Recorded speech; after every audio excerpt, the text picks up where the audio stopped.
What up, though, Field G's and Pride Nation? Welcome back to another Field Review podcast show where we talk all things Detroit Lions. So originally, people, I want to welcome you, but originally we were supposed to have a guest from Stuttering Sports Talk, but he ended up having something come up, so he had to cancel. I was looking forward to that conversation, to be honest with you. He did a really good video about Sewell, and so I wanted to, have that conversation with him. We got a lot to look into today. The media's coverage of the Detroit Lions schedule. We have to look into the Penny Sewell basically testing positive for COVID. We have to look into some of the praise that the Lions are getting for their draft, including their undrafted free agents, and a host of other Lions topics, as well as your questions. Also, there will be a roundtable today. For those who may go back and listen to it a little bit later, it is March 13th, 2020. What the hell am I thinking? Get it together now, Luke. 2021. So we're going to have it at 8 o'clock on SpeakEZ Sports Talk. So it'll be over there at 8 o'clock with the roundtable for us to just talk a little bit more Detroit Lions and, bounce things off each other. Let's see who in the building today. Let's see. We got Angelo in the building. Sean Parker's in the building. Menelik Balfour is in the building. Jack Frost is in the building. Bulgaria's in the building. D-Map Zoom. Cap Ice Cold. Make sure I ain't miss nobody as y'all roll in here. Just getting into it. Now, first thing first, I'm telling you right now, my goal is to have no rents today. It just is. I've told myself that we're not gonna do this, and I'm gonna hold myself true to that. But it is what it is. Like I said, I gave my way too early predictions on the Lions schedule. I'll reaffirm that. Like I said, my view is that the Lions at best 10-7, and at worst not 8-9. So that's just me. Y'all can kill me on it if you want to. I'm not gonna be mad at you either way it go. There are some things I think that we need to talk about in terms of the schedule that is very telling, in my opinion, and I'm looking forward to that part of it. But overall, we here. First things first, people. Let me go ahead. Oh, Kyle Webb's in the building. Smitty's in the building. First black man on the net. Aaron Burton. C. Perry. Go Lions. Make sure I don't miss nobody now. Let me just go ahead and get into this real quick, people. I'm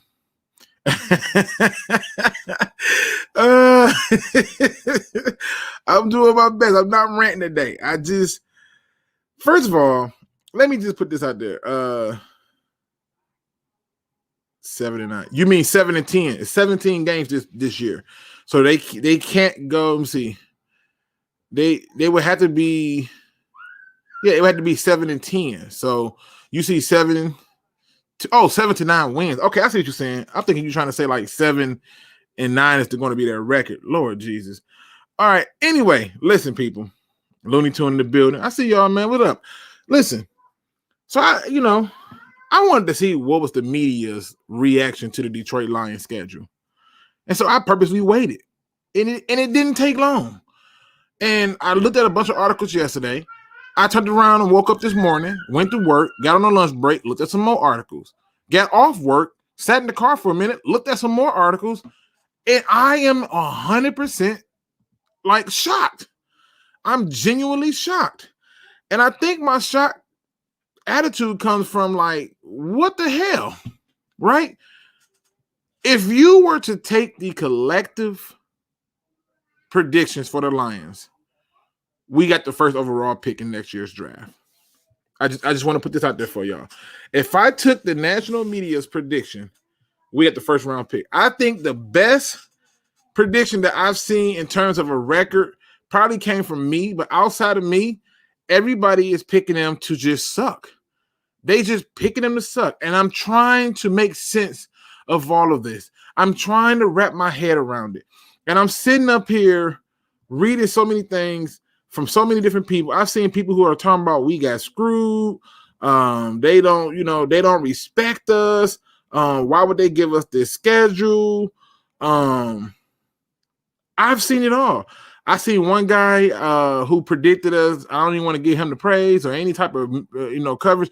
Who had the Lions basically going 2, and I believe it was 2-15. I saw another one that was 3-14. The highest I saw was 6-11. I'm just like, yo, and their reasoning behind it was all over the place. Most people was talking about how great this team is and how great that team is. And they were saying things like, oh, this team got better or that team got better and this team didn't get better and blah, blah, blah, blah, blah, blah, blah. And I'm sitting there thinking like, bruh, you have got to be kidding me. Nobody's just looking at this with a objective view.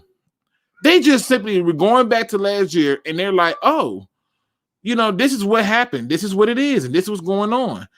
And not one person is sitting there saying to themselves that, okay, let me look at this objectively. The first thing they said is that the opening game is going to really be a bad thing for the Lions because they have to play the 49ers. So I decided to do research. The best way to figure out an answer is to do research. And so what I wanted to do is see what year did Robert Saleh get to San Francisco? And that was in 2017. So I said, okay, let me go to 2016. So I go to 2016. I see the head coach is Chip Kelly. They went 2-14. They were 27th out of 32 in points and 32nd dead last in terms of defense. And I said, okay, that's 2016. So Kyle Shanahan comes in. And Kyle Shanahan takes over, and Robert Saleh is the defensive coordinator. They go 6-10. The offense go to 20. If the defense go to 25, that's 2017. Okay, 2018 they go 4-12. Okay, the offense is 21st. Defense got a little bit bad, went to 28th. 2019 they make it to the Super Bowl. After going 13-3, the offense was number 2 in scoring that year. Number 2, and the defense was 8th. Right? And then the fall of grace, back to 6-10 and back to 21st in point score and 17th in defense. And so I said, yo, what the hell happened? What did I miss? What am I not understanding here? Is there anything that I could have seen that may have made sense? And the answer is this. You know the difference between their Super Bowl year and their years after? Now, most of y'all may say, oh, the quarterback got hurt. Nope, that wasn't it. That wasn't even it. If you go and look at his stats that year, they was about as average as they come. That was not why they suffered. You know what it was? Okay, you know what it was? It was the run game, people.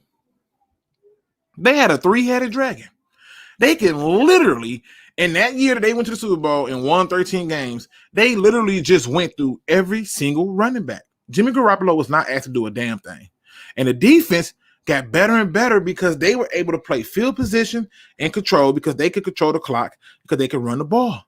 And then the next year they sucked. And you know what was missing? 2 of those running backs. 2 of them. The year after that, they was down to another running back, and they had one of the guys who was still there, but that was it. Morissette can't carry it by itself. Shout out to my man's That Dude Live, right? Now stay with me. My man James Taylor in the building. Stay with me for a minute, people. Now, I'm sitting here thinking to myself, why are they praising this team? You know what they said? They said after the 49ers had, these are our writers.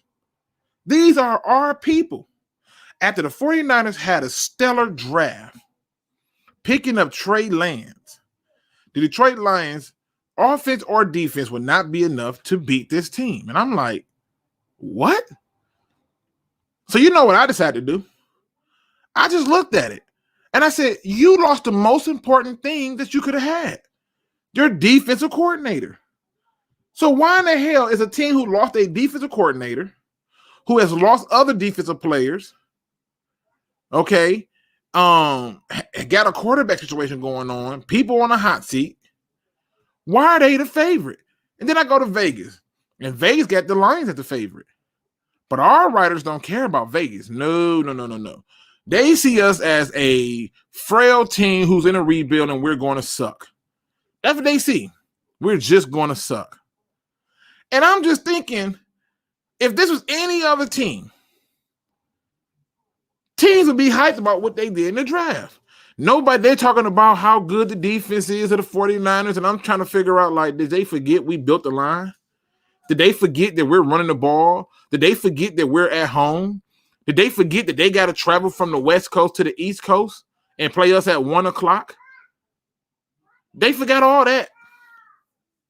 So then I want to hear their other logic on some of the other games.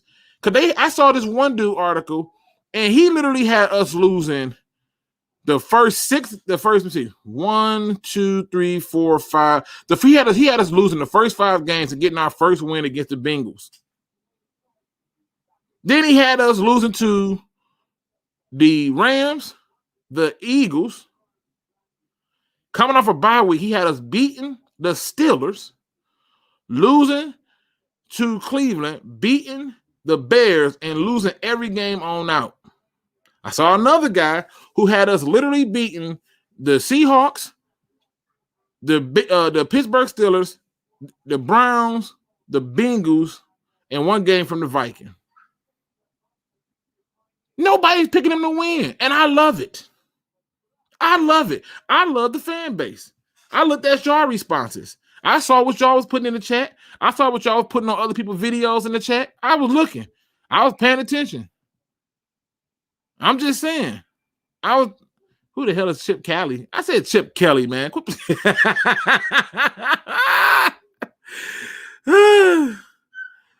Oh my God. Luke is no longer drinking Kool-Aid. He's mad.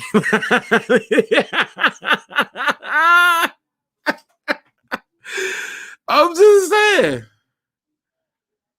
just saying, bro. If you go through and you look at this team, and you look at just Google Detroit Lions and read these articles. If you find an article where somebody got us doing something better than 6 games, send it my way. I've been looking. It is not just them. I'm on Twitter looking, and people's already writing the Lions off. And I'm thinking, what the hell? I had one dude. He came into the chat and he said, let me try to get this right. He said, shouldn't you be concerned with your new head coach because he don't have any head coaching experience? And so I said, I would be concerned if we did not have 2 key components. And he said, what's that? John Dorsey, and we have guys on our team who can be head coaches elsewhere. And I said, if you just look at what these other people are doing, I said, I'm telling you right now, I have every confidence in the world. I said, his job is not as hard as you think, because anything he's not sure of, he can bounce it off a guy who has been a head coach, and Anthony Lynn. And then he says to me, well, don't you think y'all should have traded up and took a receiver? And I said, well, I'm done with the draft as far as that concerned, because there's no reason to trade up to take a receiver. I don't think Jamar Chase is going to be the best receiver in this damn draft. It's if he is, then kill me for it. But it's just so many receivers. I'm not even looking for the grand be all of it. But what I'm looking at is people who have built teams. I had to go back and look at John Dorsey's history, bro. He has turned teams around fairly quickly. I mean, seriously come in, rebuilt the program with the right people in Sue, and did it the right way. But the reality is this. You as a fan should not be upset at the national media and our other Pride Nation people's views that we're going to suck. You shouldn't. You just should not be upset. You know why? Because when they start winning, you could just simply tell them, hey, I saved you a seat on this wagon. I knew you was going to hop on when the time comes. If they lose, well, guess what? Their standards was met. And whatever hope you had, go out the door. But what I don't understand, what I don't get, what I can't wrap my head around is everybody just assume we're going to be the worst team. Now, here's the ironic part of this, right? I find this to be funny, y'all. I just find it to be funny. Who was the number one team in the draft this year, y'all? If y'all don't know, it was Jacksonville, right? So Jacksonville had the first overall pick, right? Like 100%. That was the first pick. So I decided to go and take a look at their stuff, right? I just had to, and what do you know? A team who picked first overall, people are picking them to have a really good record. And I'm thinking, well, maybe I missed something with their goddamn roster. You right? Like maybe Tim Tebow going to Jacksonville is such a huge, it's such a huge jump for them, right? Because at this point, I need to know who in the hell is on their roster. Why are they now getting so much praise? And when they hit me, I wanted to throw up. You know why? Because when I realized is they're getting praised because they took Trevor Lawrence. Like Trevor Lawrence finna come in there and just savor the entire thing. They talk about how, they got this at running back and they got this at receiver and they got this guy as a head coach. And I'm thinking to myself, did I miss it? Was Urban Meyer an NFL head coach? Did I miss something? I'm trying to figure it in. Like, did I miss something? Was Urban Meyer in the NFL at some point a head coach? College coaches don't usually do too well in the pros, especially when you're going out trying to pick up people who have been out of the league for 9 years and turn them into tight ends and try to sell me on the fact that he's healthy now. He's so much in shape. So I'm looking, right? I'm looking, right? And I look at this roster, and I look at the offensive line, and I'm like, I like ours better. I look at their receiving core, and I go, yeah, they got Marvin Jones. I go, I like him a lot. Yeah, they got I can't think of his damn name. Sarkisian, whatever his name is. They got that guy, and they got Chalk. I said, okay.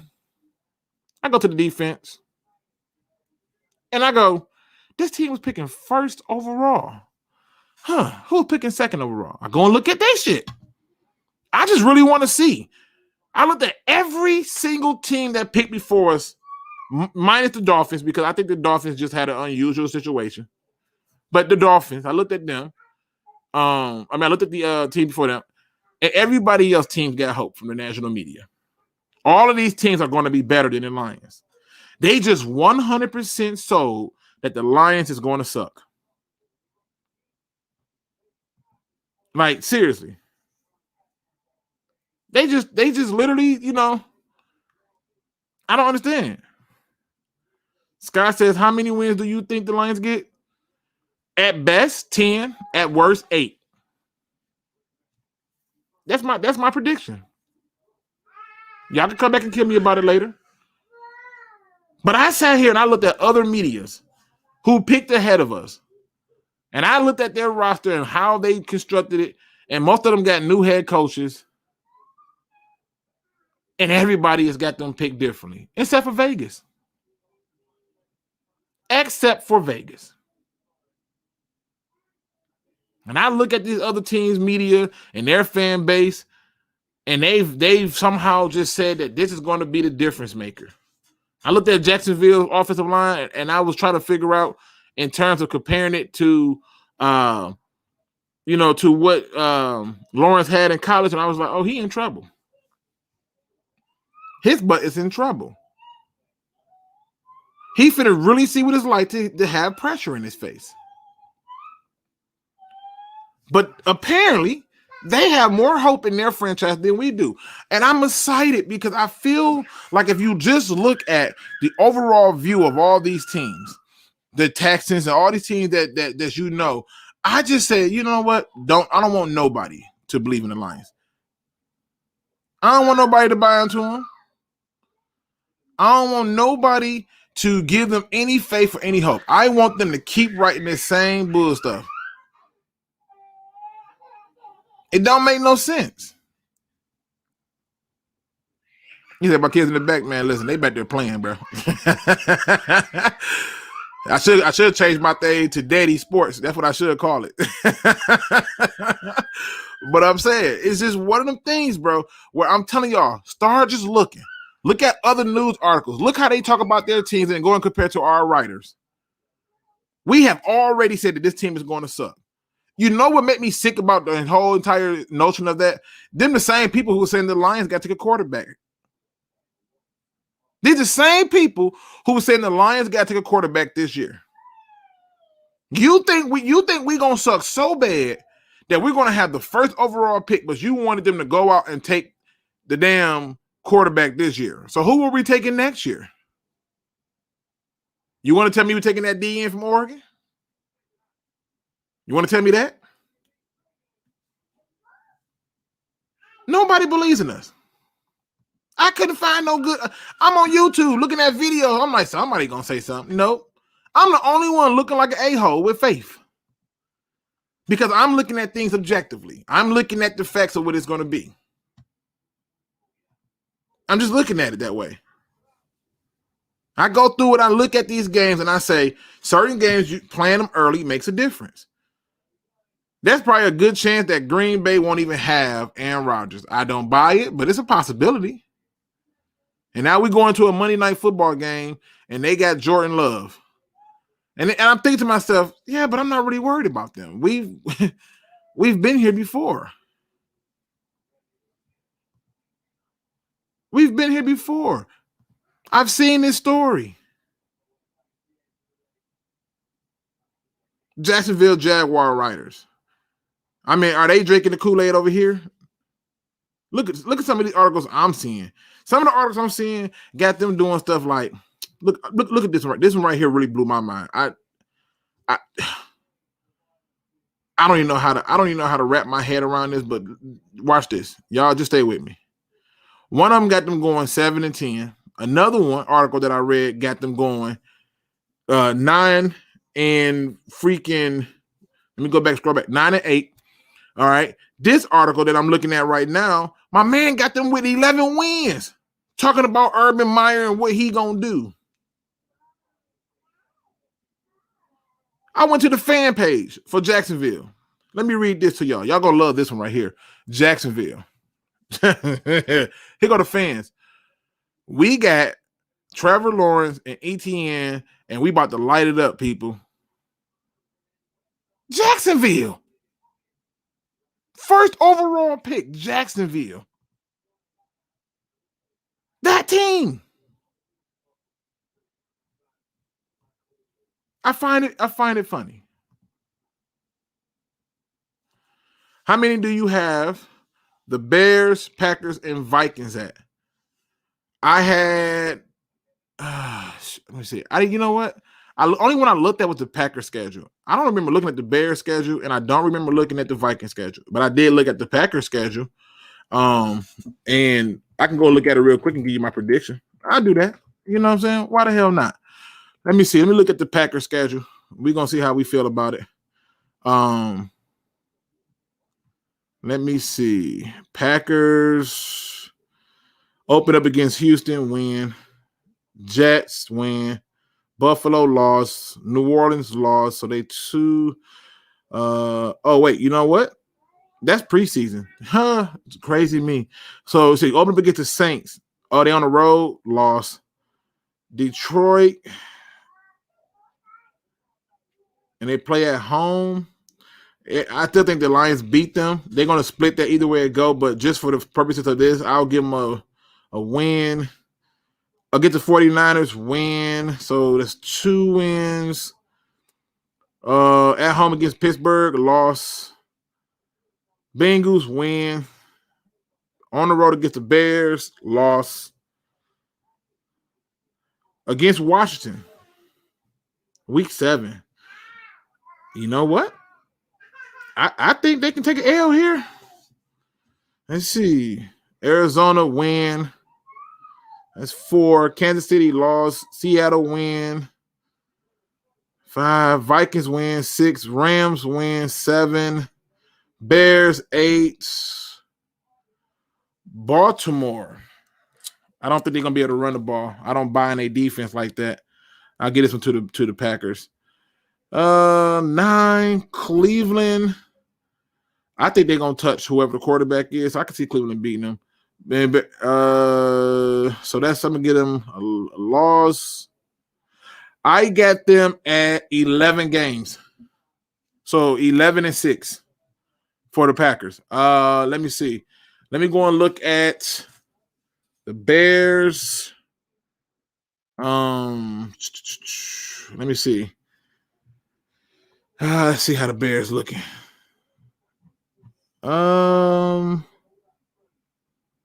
Against the Rams, loss. Bengals, so that's win. Loss. Win. Loss. Win. 1, 2, 3, 4, 5. I got the Bears right now currently sitting at 8-9. I think they beat Minnesota once.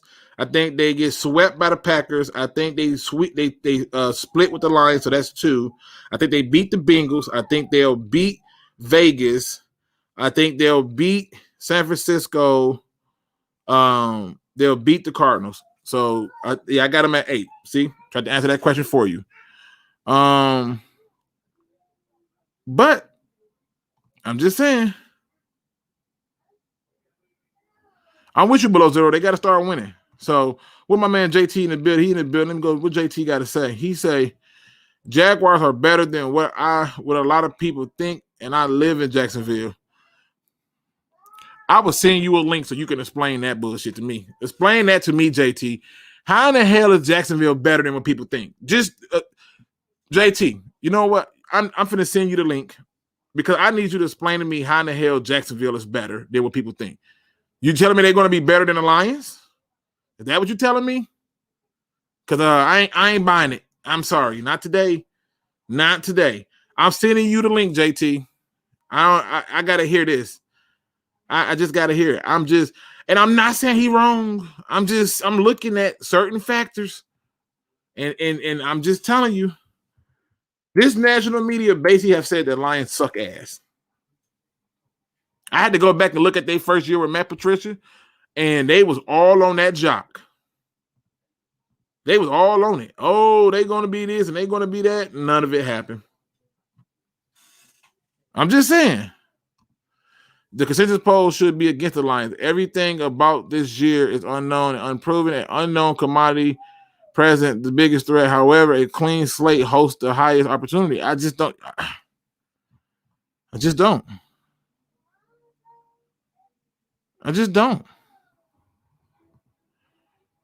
We will beat the Bears twice. I think we split only because I just feel like as the season go on, man, you get people who don't know how to stay the hell in the house or just know how to keep a damn mask on their face, and so we have people out that should not be out. But I'm just saying, it's can't wait to hear what the Packers paid Bordeaux, hoping to hear is more than 2.5. Hey. They treating it like he might get the hell on. So we'll see. We beat Pittsburgh Steelers. Oh, you got us beating the Steelers? I ain't mad at you. We played them in what's this? Week 8. And we played them in Pittsburgh in November. You know what, man? A dome team in cold ass Pittsburgh. In November, they win that one. I'm shocked. I'll be shocked. But yeah, I mean, dude, Jacksonville was the first overall pick for many reasons. Just please help me make it make sense. How is everybody? Because they took a damn quarterback.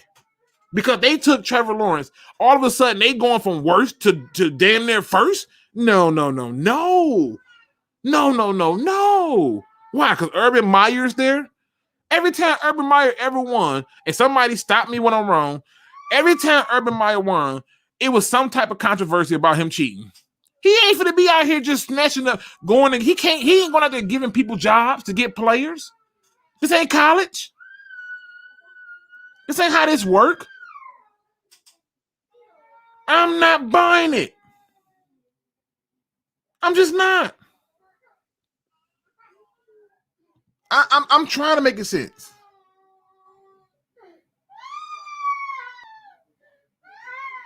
Oh, listen, I hope you're right, Jimbo G. You ain't gonna get me to kill you on it. Daryl Bevel is the Jags offensive coordinator. How good can they be? Somebody help me make it make sense. Yeah, they got more faith than we do. Oh, hold on. Give me a second. Gotta get my son. Hold on.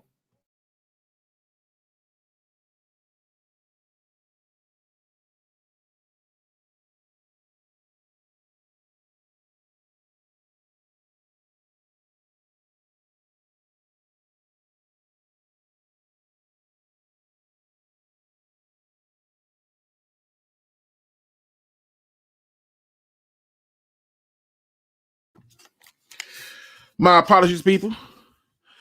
My apologies. My son. I'm telling you, when y'all have kids, y'all gonna enjoy every bit of it, man. Because I promise you, it be those little things you don't know. My son just screamed at the top of his lungs because he dropped his favorite toy and couldn't get it. The pain was real, people. It was really real. But I'm trying to figure this out, though. I'm seriously trying to figure this out. Offensive coordinators, Daryl Bevel. You got a new head coach who has been known for cheating on a regular basis. And they got more faith than us.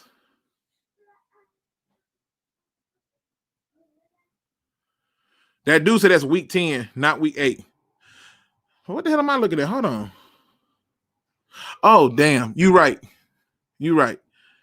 Still, even off a bye week, bro, it's November. It's cold as hell in Pittsburgh in November. I just don't see how we going outside of that one and like, hey, Pittsburgh, we here for you. But if they do, and like I said, I'm giving my way too early predictions right now, but I'm not killing it. I'm just trying to figure this out. They getting all this goddamn praise, and we get our own fan base got to taking the first overall pick. I love it. I love it. I love it. Bevel is garbage. You ain't got to tell us. It is what it is. Luke, your faith in Campbell and Company is similar to my faith in Matty P and Company. I give you the advantage of the two. Campbell's maturity presents a better outcome. Yeah, I didn't have no faith in Matty P. And he completely killed it after week 1 against the Jets. And he gave me some more stuff to look at. And I said it's just not worth it, in my opinion. Luke, quit giving them kids Kool-Aid, man. Believe it or not, my kids don't even drink juice. Left it on. My son does that all the time. It gets old, bro. He the one that dropped it. I don't know, I don't know what he want me to do. You can't be leaving that Kool-Aid lying around. It's potent this year. I see. That dude, you come on here and talk some sports with me. You got Twitter, IG, hit me up so I can get you on right now. Hey, hit me up. I'm just pointing out that the media has already written us off and the fans have. So now we got to talk about Sewell. Because this is just the other thing. This is when I had the epiphany that it's something wrong with our fan base. What money is it, people? Now this is a rhetorical question. This is a rhetorical question. I know. Neil Green says, so now the Jazz gonna be better than us. I don't see how. I don't see how. I just don't see how. But what month is this, people? It's May. And SpeakEZ. Shout out to my man SpeakEZ. Why we gonna host under Woodward Sports? Why are we hosting under Woodward Sports? It's DSA. It'll make a difference to me. Let's talk ball. Let's be honest. Let's talk ball. I already done told them we doing a round table over there. I don't know why we doing it under Woodward Sports. But as long as you're talking Detroit Lions football, I'm down. So yes, I'm still in for the night. I'm just trying to figure this out, though. I'm really trying to figure this out. I got people in there that's like, oh my God, the Lions' bad luck is already started. Penny Sewell tested positive for COVID. In freaking May. Freaking May. What are you tripping about? The first game, people. Stay with me. September 12th. June, July, August. He got 3 months to heal. Y'all acting. People, stop with this bull. Stop with these overreactions. We know it's a pandemic. We know what's going on out here. There's 3 months to heal. Oh, he's going to miss camp. Fairly turned a DN/D tackle into a tackle that's decent enough to be a good backup. We gonna be all right. Stop with the overreaction. Stop with the panicking. It's not as bad as people think. I don't get it. Question, what does Dan Campbell have to do during his first game for you to lose faith in him? Oh, man, let me tell you. First of all, the first thing that I'm going to be looking is he truly putting the best players out there? If I see him doing stuff that he did, that I saw Patricia doing, where you're looking at it, and I'm able to see in real time that Tavon Wilson did not beat out Glover Quin. So why is he getting started? Right? If he's doing stuff like that, like because they came from the Saints, or because if he doing stuff like that, I got a problem. The only person who legitimately should not be battling for his spot is Jared Goff. There's no other options we have that's better. So if I see something like that, that's one. Two, if I see him making 100% coaching flaws. See, this is one of the things I saw in that Jets game. It was a lot of coaching flaws. So if I see him making a bunch of coaching flaws, you're going to hear my honest review and say, oh, I'm out. Because in situational football, that's where your coach earn their money at. This is why Bill Belichick is so great. This is why the Bill Washers is so great. Situational football, they shutting it down. So I'm looking to see how he handles situational football. If he's not able to handle it, then, we got a problem. But I need to know that he's handling situational football first and foremost, and that he really is putting our best people out forward. I want to see him actually make adjustments in game. I don't care if we winning. If we up 2 scores, make an adjustment and keep the foot on the gas. Now, if he come out that first game, and in that first game he killing them softly, and that's it, we out there winning, okay, then we good. But at the end of the day, I'm looking at it like, I need to see those adjustments. I need to see the reality of it. But that's what I'm saying when I do that question. I saw that question, I didn't want to skip it. Now, when talking about Sewell and the reaction of people, I just don't understand why y'all losing y'all mind. The rookie mini camp, for the most part, is things like handing him the playbook, introducing him to other coaches and stuff like that, showing him his locker room, measuring him for his shoulder pads and all that stuff, and then just kind of getting him through the motions of what camp is going to be like. It's all walkthrough stuff. If he missed that, he gonna be all right. I've seen enough tape to know that he gonna be okay. Now, if he was a corner, I might be different, because I think that's a harder position to transition in. But, man, we can't be panicking about no damn Sue and, having no damn thing. It just don't make no sense. We just can't do it. I gotta jump into this too, because I know there's a lot of press out there right now about the Lions undrafted class and how they getting all this praise. Don't care. They gotta still go fucking play. They gotta still prove to me that they know how to play a game called football at the highest level. See, it's all fun and games when you're the biggest guy, when you're the fastest guy. It's all fun and games then, right? Usain Bolt beat me in the race. He's not great. You got to beat other fast people, right? That's why he is who he is, right? If Shaquille O'Neal dunk on me, nobody giving him a prize for that. He should be able to do it. These undrafted people that's getting all this praise don't care. You got to go out and show me that you know how to play this game. You got to go out and show me that you deserve to be here. You know, we got to see these things.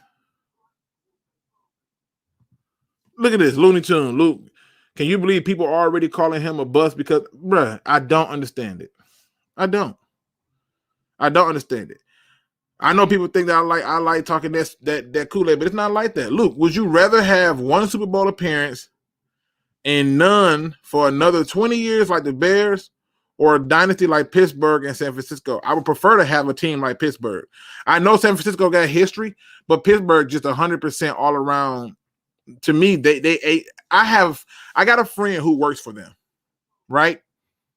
And the things he tell me blows my mind. They get holiday pay, right? They get holiday pay. When there's a death in the family and stuff like that, they give them a month off. That's some class A, class act stuff right there. When they get a Super Bowl ring, everybody get one. The equipment manager get a Super Bowl ring, everybody gets it. The things my friend tell me about the Steelers, working for the Steelers, is amazing. He don't give me no insight on the actual, stuff with the team, because obviously it makes sense. But I mean, he talked about how when Art Rooney passed, how he cried because Art Rooney wanted to know every employee.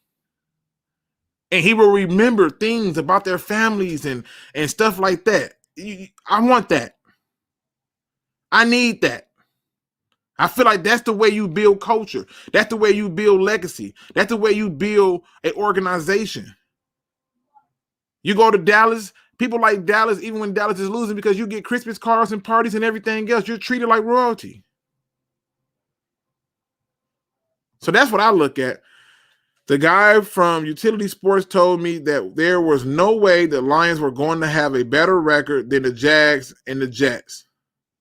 Their reasoning is no wide receivers. Oh, word. Huh. So people don't run the ball in football. Huh. The Titans receivers was killing them softly, huh? Oh, wait, they were winning because they were running the ball. Oh. No receivers. Who was our receivers in 91?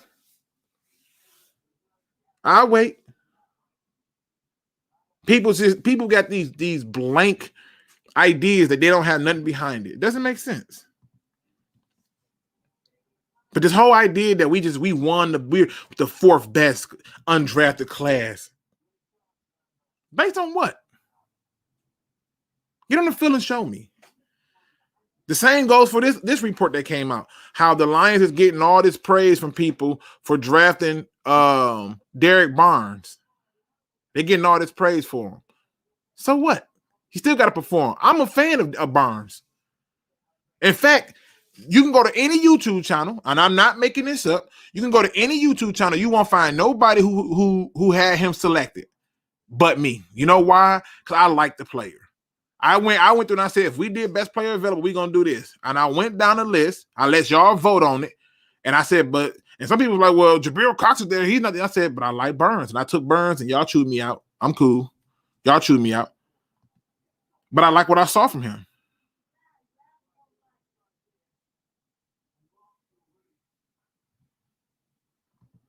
It don't make sense. And they're like, oh, he's getting praise from all these other general managers and how they're upset that he snatched them up before they can get to him and all this other stuff and blah, blah, blah, blah. And the rumor was the reason they traded to get him because they heard that he was going to be taken with the team that picked after them. So they jumped into action and made sure they secured the guy that they wanted. And I'm happy that they did. Because the other reports were that Chris Philbin was very serious about the kind of linebackers he want to see.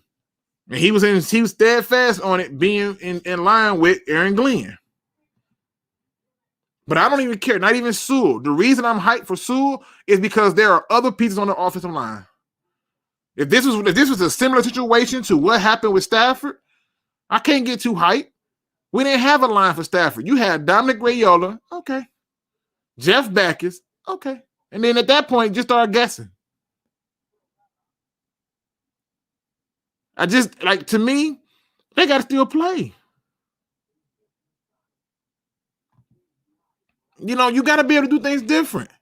I'm just amazed that other media outlets are talking about this. Oh, how hyped they are. Oh, my man JT finally got here. I see you, brother. JT. Yo, what it is? I took a little bit. So I didn't even know you had sent me the link because I had to go get my clothes out the dryer real quick. But I just did like a little quick update on my channel, let everybody know I was gonna be live with you. Well, listen, I appreciate that because JT, you know I love me some you, right? Like we talk off the air, we talk on the phone. I try to give you some good advice because I know what it's like where you at. Speaking of which, you seen a lot of booty where you at, ain't you? No, as a matter of fact, I was ready to leave. Like it wasn't nothing. COVID messed up everything. Oh, COVID messed it all up. Okay, if y'all don't know what we're talking about, my man's is in college. Shout out to you. Congratulations. He's in college in Florida, right? I told him he gonna get down there and see a whole lot of booty. Man, I would. But in the fall they opening up everything, so I mean, I'm ready. But yeah, man. So it's crazy because when I hopped on, you talking about how you didn't really see any videos about anybody being excited about Detroit, and I was like, dang, man, like. I don't think he knows. Well, you probably don't know, but I just recorded a video about Detroit a couple of hours ago. I'm going to upload it tomorrow morning, like at 10 or 12. Hamden says, also, Luke, stop bringing up 1991. It was a different game back then, and most of the people in the chat probably don't even remember that team. They are better, more recent examples. There are, but the reason I'm going to that is because that's our history. Right? Like I can't just because people don't know about it. Like I wasn't alive during World War I. I know about it. I wasn't alive during World War II. I know about it. You know, so when you start to go through and you look at these different points, just because people weren't alive or they didn't know about it, this is a chance for you to do the research. That's why I end every show with please do your research. See, chumps don't do their research. You can literally go right now on YouTube and Google 1991 Detroit Lions and watch every game from that season on YouTube. On YouTube, uninterrupted. You can see documentaries on YouTube for those games. You can Google 1991 Detroit Lions and see the roster. Well, you know what's blowing me, Luke G, like it's funny you talk about people not doing the research. So I've been going back and forth with a lot of people about the Jacksonville Jaguars. Now, listen, even not living. That's why I sent you the invite because you said the Jacksonville Jaguars are better than what people think. And so my attitude to you is this: are you saying that Jacksonville is going to have a better record than Detroit? No, I think you guys should probably be around the same record. I can't really give you guys like a direct number right now in terms of record because I don't really do record predictions until July, like late in July, because I get a better understanding of the teams and I've pretty much done all my research on all 32 teams. It's too early right now, but for right now, I feel like you and Jacksonville should probably be around the range of 6 to 8 wins. Okay, because when you hear people giving them 9 to 10 wins in their media, and they just had the first overall pick. And they got a 9, and Urban Meyer, bro. Where has Urban Meyer ever been where he wasn't said to have been cheating? I'm not being funny. I'm dead ass. Where has he been where they have not had accusations or investigations because there was cheating? This ain't college, but yet I got them being by the national media and other people getting more praise. Why? Well, to be honest, I'm really surprised because I've seen a lot of people in national media actually talk down on Jacksonville. Like Boogie McFarland was talking about how Jacksonville needs to improve the offensive line. Like I don't think he knows this, but Jacksonville's offensive line is above average unit when they're fully healthy. The problem last year was that, they were rotating in different guys because the offensive line was too banged up. And I live in Jacksonville, but I'm not a Jaguars fan. But like, I'm just forced to have to, pay more attention than other people. So I'm not really high on Jacksonville. I've never been high on Jacksonville, but this year, I think they're going to be better than what a lot of people give them credit for because, like, I was telling people on one of my recent videos, I was like, I live in the city of Jacksonville. I barely pay attention to the Jacksonville Jaguars. The only reason people are watching the Jacksonville Jaguars games is for fantasy football because you had James Robinson, or you live in Jacksonville and that's the only game on locally because you don't have, Sunday ticket. So, like, if people in Jacksonville barely pay attention to the Jaguars only when they're winning, what makes you guys believe that national media just are experts all of a sudden about the Jacksonville Jaguars? Same thing with the Detroit Lions, Luigi. You mean to tell me everybody that works for all these big networks, ESPN, FS1, was watching every single Detroit Lions game? Come on. Hell now. No. And that's exactly. But that's my point, though. That's my point, JT. They're writing articles for us like they're by us, and they didn't watch these damn games. You know for a fact that they are simply just pulling up stats and saying, oh, well, this is this and this is that. And I'm like, bro, just the process of removing the bad coach gets you more wins. They won 5 games with the historically worst defense. Now you take that defense, you add more speed, you add interior pressure guys. You're going to bring pressure from the outside with the Okoro brothers. You got inside linebacker help. Okay. You're getting a second-year guy in Okuda, who apparently is learning so much more now under this coaching staff that he wished he had it in his rookie year, which even goes to show you how much of a travesty it was. He even called it at one point. He said it was dysfunction my rookie year. Right? And you got these guys who I know ain't watching these damn games, writing these articles, talking this crazy stuff. I don't understand it. This is why go ahead. This is what I try to tell people. Now, I'm not high on the linebackers for Detroit per se. I think that definitely is a weak spot, but you're really good up front on the defensive line, and you're really good on the offensive line as well. Like that, the fact people know what I'm about to say, and it's so cliche, but I say it all the time. If you can win up front, you're going to be really good. And this is my point, JT. This is my point. Well, I've never seen a team, because I think Detroit has a top 10 offensive line. I've never seen a team for top 10 defensive line in an above average defensive line have the number 1 overall pick. Damn that. Go to the Jets. Why are the Jets going to have a better record than the Lions? No, who said that? Go and look at their media. But you gotta think that's New York, though. That's a big market. Like it's just. I wish they had shut that market down. I wish they would shut the market down. Hey, you see what they were saying about the New York Knicks every year? Now look at them. They kept on saying the Knicks were going to be good until it finally happened. Bruh, I looked at the receiving core for that 91 team because I saw this question come up from Hamden. He said, we had a decent receiver. We had decent receivers on that roster. Now, don't forget they also drafted Herman Moore that year, and he apparently I didn't know this is why he didn't start. I thought he just didn't start because he couldn't break through, but he said he couldn't start because he couldn't see shit. He said he needed glasses, and so they were trying to fit him with the right contact lenses and glasses because he couldn't see. I don't know how you're a receiver and can't see, but hey, that was some news to know. But I looked at that roster. The top receiver on our team was Brad Perryman. His son is playing for us. With Brad Perryman being the top receiver, 668 yards. I'm going to say it again.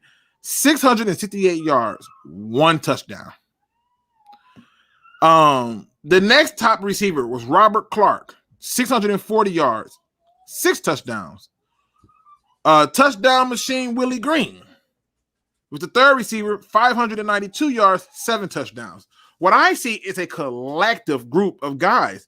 If you look at that receiving core that the Lions had and compare it to other receiving cores in the league that year, there's no way we should have won 12 games, let alone get to the NFC Championship game.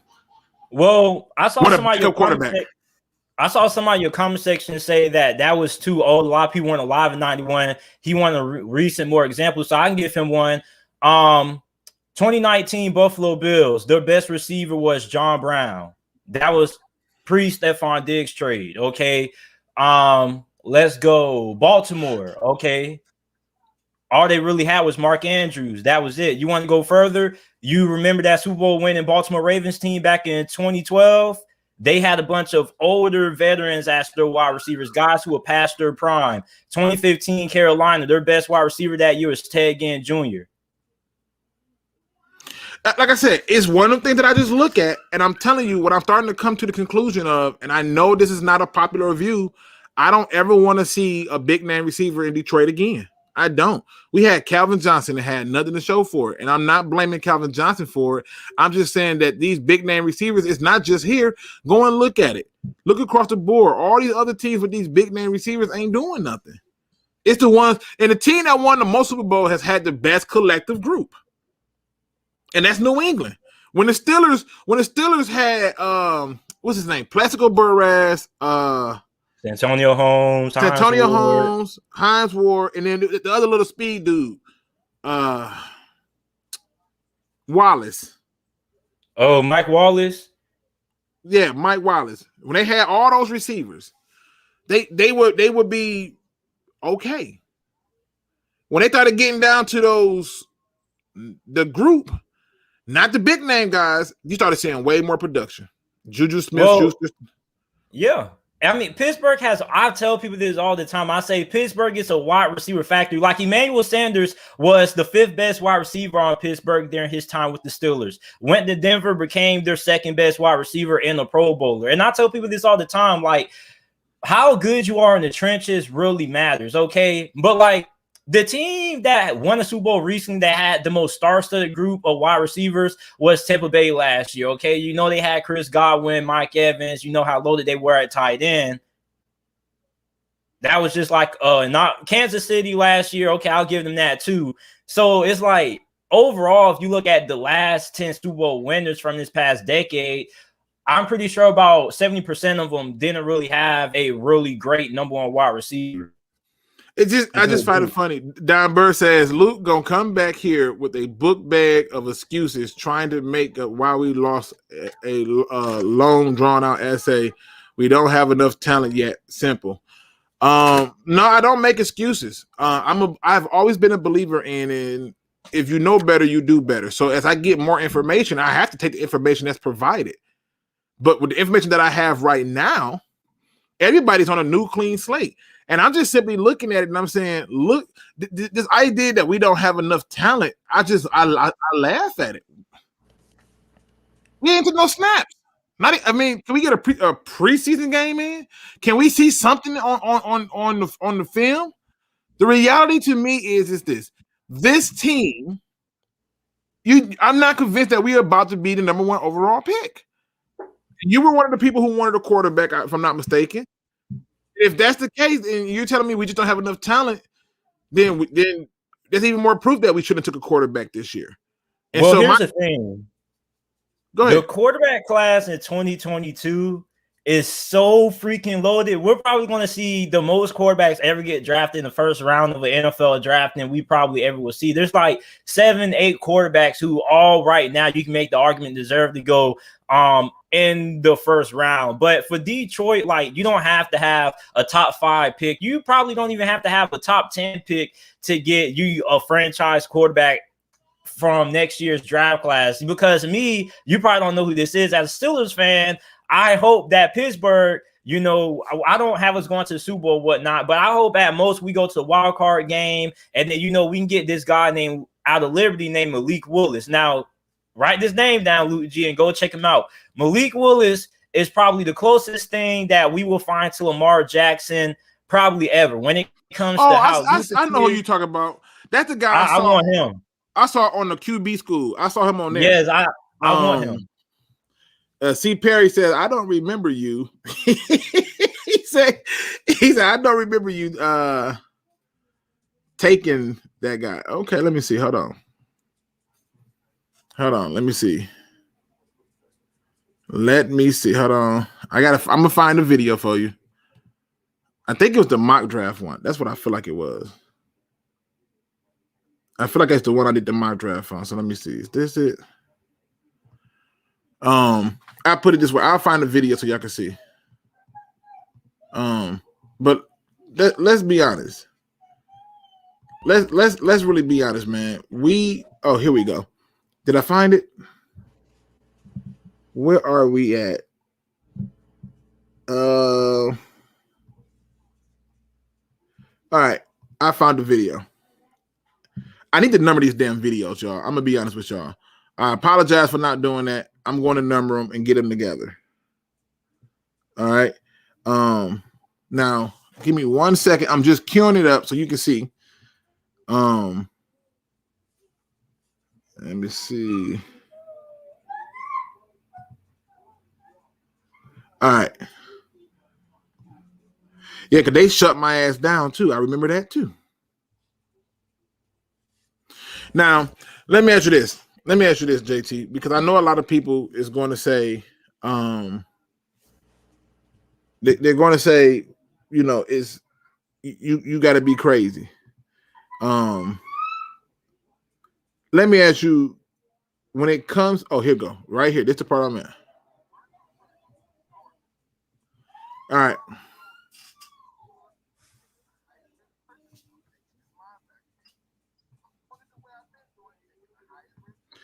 All right. So I'm finna cue it up for the people. Right? Hold on 1 second. Hold on. Don't y'all kill me now. I don't want y'all to kill me on this. I gotta make sure I say this at least 13 times because y'all be ready to shut it down. No, we shutting it down. All right, here we go. Let me put this right here. I'm gonna take this down. And I'm going to take this down. All right. C. Perry says, I don't remember you taking Barnes. And I'm not saying that you should remember it, but I'm just showing you that I did.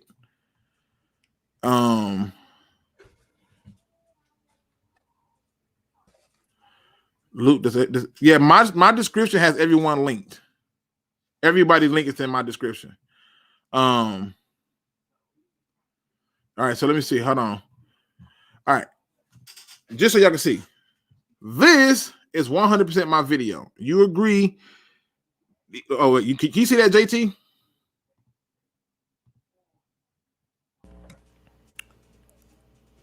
I don't know if the mock drive. You see that? Yeah, you see that? That's clearly my video. I'm gonna make it big. I just want to make sure people can see it. It's 106. It's the point that the video is at. Because I don't think it's gonna play the sound from the video, so I'm gonna have to cue it up. Okay, I'm gonna have to cue it up. All right. This was my draft video, where I did a mock draft, and I was doing best player available only for the draft, and I think everybody wanted Monty Rice. That was the guy that everybody was like, "Yo, take that guy." All right, so this is September. All right, so let me get right here. Nope, that ain't it. Damn it!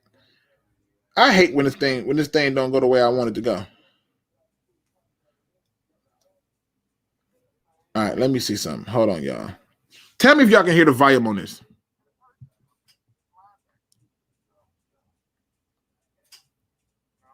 Can y'all hear the volume on that? Can you hear it, JT? No. All right. Damn it.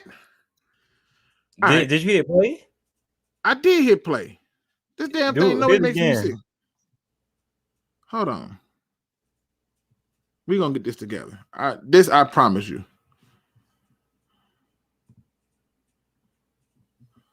So it was my, what video was it? The Indiana QB you're talking about in the comment section is Michael Penix. He's not eligible for the draft until 2023. He was a redshirt freshman last year. Indiana. Yeah, somebody. So basically, they're saying like what quarterbacks they prefer. Somebody said the guy Jimbo G. I think Michael Penix has a year. He got a year left before he's eligible. All right, let me get to it.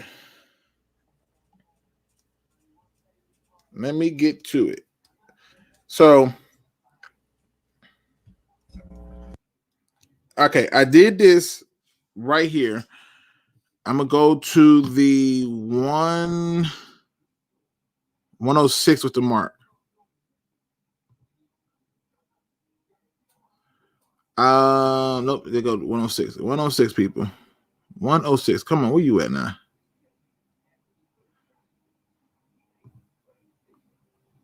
All right, here we go. So we at the 106 mark of the video. All right. And I'm lining it up with this so y'all can see what the words were in real time. Again, I suck at this, y'all. Y'all know me and technology ain't never been cool. It just is what it is. I need to have a long conversation with technology because technology always failed me when I need it the most. So it is what it is. All right. Now, right here, I'm gonna make this big. Bam. You can see that at this point that I'm literally going through doing the mock drive.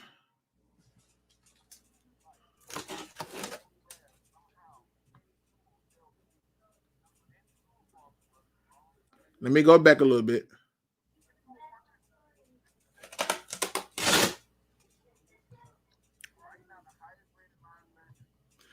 So at this point, what we're talking about is best player available, taking the highest rated player on the board. I had a lot of people who wanted Dylan Moss. I don't know what the hell they was thinking. They wanted Monty Rice, and I was like, I'm good on that. I'm taking the highest rated person, and Derek Barnes was the highest rated person. I took him in the third round, and so I I felt good in doing just that. To be honest with you, because there was no reason for me not to believe that it was going to not be a good pick for us. Now, little did I know we were going to actually get him. That blew my mind, but he was a guy that I definitely identified. So, my point I'm trying to show you is this right here. That the only mock draft that you're going to see on YouTube where Derek Burns was selected for the Detroit Lions. And that's because I take talent. I don't take anything else but the talent.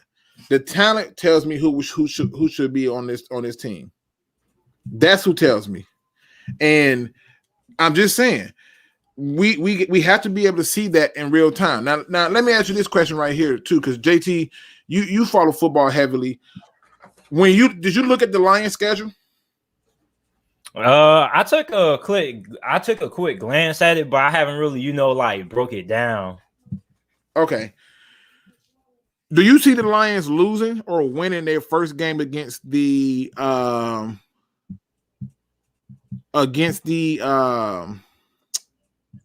what the hell is his damn name? The 49ers. Ooh, week 1? Yeah. Is that a win or a loss for you? I'm not killing nobody on their view. I just want to hear what people's thoughts is. I definitely think that could be a loss. Okay. All right. I'm not killing nobody on their view. I'm just not. And my reasoning for not killing nobody on their view is because it's open for your interpretation. I don't know, and they don't know. So, it's really no way of being 100% sure about it. So, it is what it is. All right. Now, your stance is this. Why do you think that's going to be a loss for the Lions? Dang, I thought I really got to think about it. This is why I don't do predictions this early. But if I had to give you a reason, okay, I would have to say Detroit has a really good defensive line, but San Francisco's defensive line is also really good as well. And San Francisco's defensive line is probably top 5 in all of football. So you're going to have that matchup there between Detroit's offensive line. Okay. Then it's going to come down to their defense because they lost Robert Saleh, but I don't think they're going to have that much of a drop off. My question is, how much separation are you going to get down from the receiver position? Because we know I expect the game to be close going down to one possession. The question is, what are you going to do when you have to rely on the passing attack to get the ball downfield to win the game for you? And I like San Francisco's secondary this year, especially if they bring back Richard Sherman. That's my biggest concern. And on top of that, so you're not concerned. You're not concerned with the fact that they lost their defensive coordinator. Nah, because Kyle Shanahan assembles really good coaching staffs. Okay, all right. Here we go, people. Queuing it up. Monty Rice from Georgia, Charles Soden, Tony Fields, Joshua Ross, Justin Hillard, Ernest Jones. Okay, if I'm doing it the way I've been doing it, taking the highest rated person, I'm taking this linebacker. You know, we gotta just call a spade a spade. I'm gonna follow what y'all said. All right, boom. All right, people, let's see how we did in this damn thing. Did we do the damn thing or not? Let me make it bigger in case y'all can't see. If you were wondering who we took, this is the second one we just did, and I'll explain to you what we did. We created a big board. I'm using that big board to see who's left, to see how we're going to make decisions as a Lion fan base and what we like. And in each one of those drafts, somehow Penny Sewell fell to us. If Penny Sewell fall to us, along with a few other people, are you taking the quarterback? So that's the other issue. So in this particular mock draft, we took Sewell first. Then you guys voted for a receiver. We took the highest rated receiver left on the board, which was Terrence Marshall Jr. Then you, in the third round, opted for safety, and we took Richie Grant, right? And after we took Richie Grant, y'all voted for a linebacker, and the highest rated linebacker was Derek Burns, linebacker out of Purdue. This is y'all. Like I said, you ain't gonna find another video with that on there. You're just not gonna find another one with it. It is what it is. Hey, just call a spade a spade. You're just not gonna find another one with it.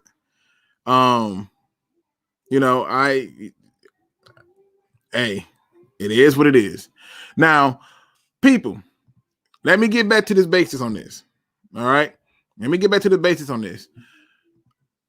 I'm really finna try to push some buttons because I need to get people to think when it comes to it.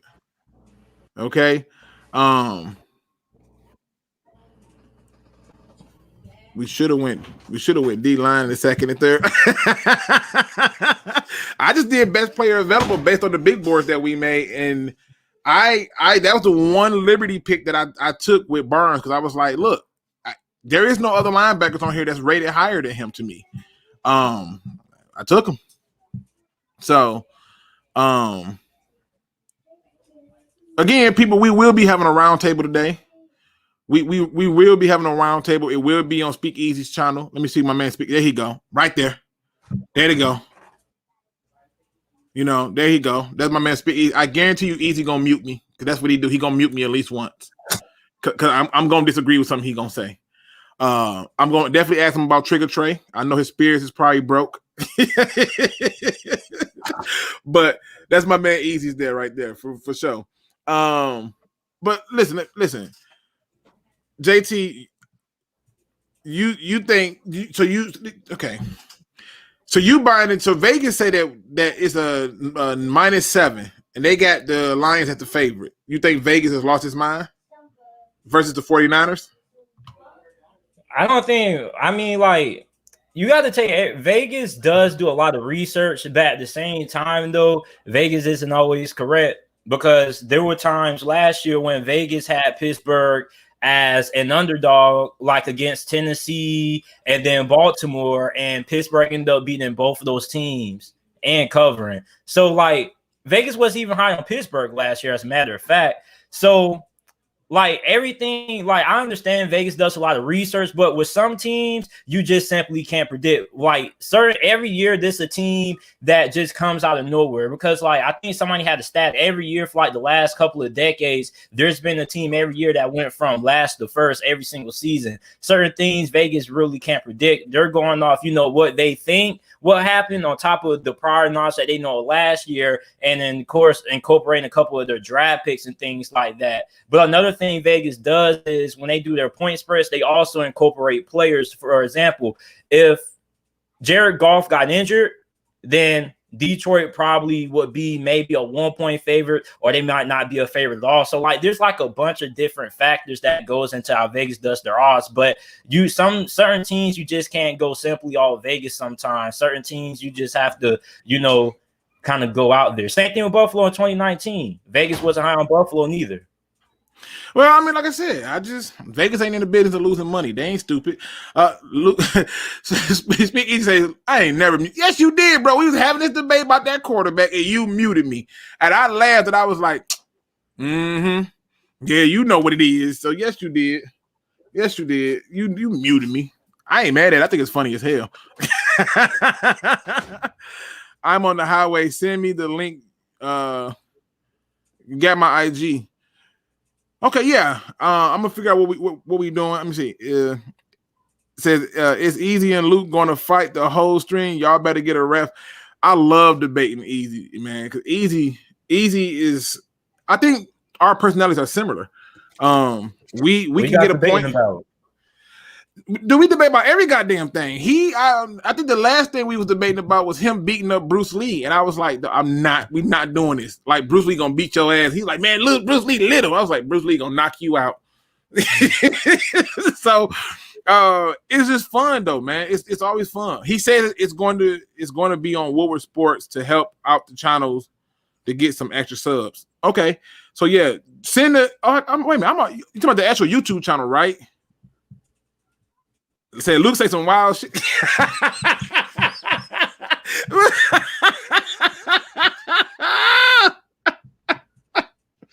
Why my stuff gotta be wild, bro?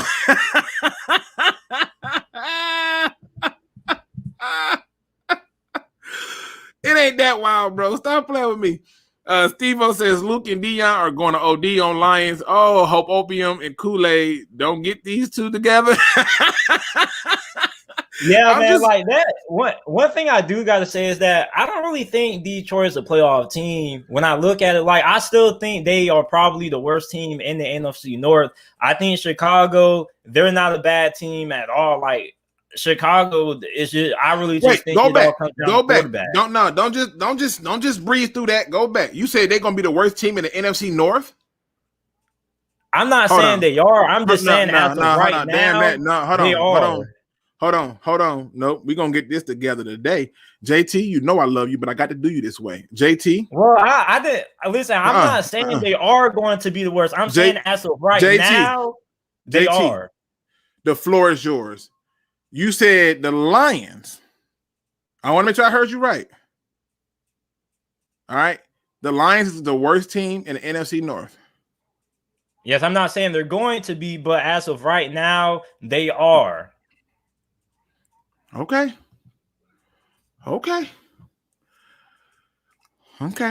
So, who the quarterback for the Bears?